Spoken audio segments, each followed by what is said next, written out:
Fern Britton, 65, took to Twitter to comment on the sad news that the Queen had died aged 96 surrounded by her loved ones at Balmoral yesterday. In view of her 119,000 followers, she wrote, "The Queen is dead, long live the King."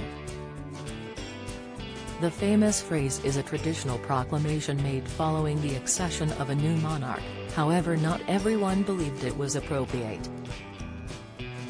The words were last uttered in 1901 following the death of Queen Victoria, when her son Edward ascended to the British throne. In response to the presenter's comment, Twitter user Butterb2012 wrote, "A bit harsh, Fern."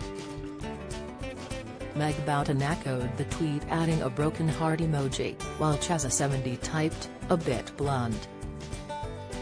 Piers Morgan blasts vile disgusting criticism of Queen after death. Richard Harvey Mears added, "I'm not sure I'm liking this tweet.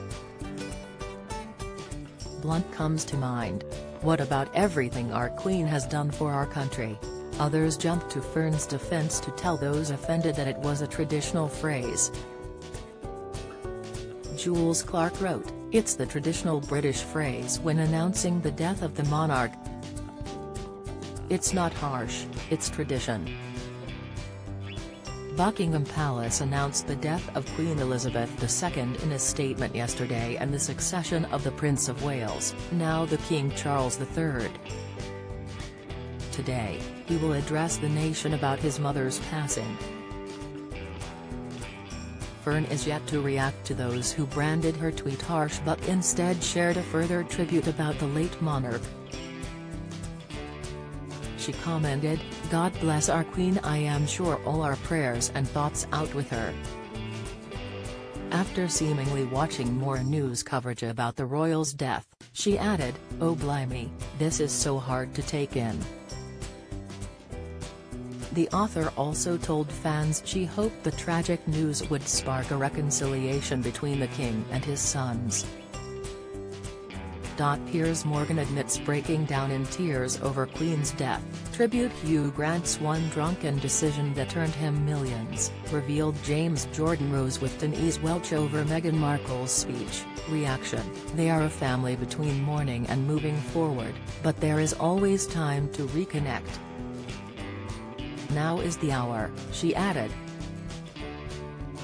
The X This Morning presenter was seemingly referring to ongoing reports that Charles' relationship with his son Prince Harry had been strained since he and wife Meghan Markle stepped down from the royal family in 2020.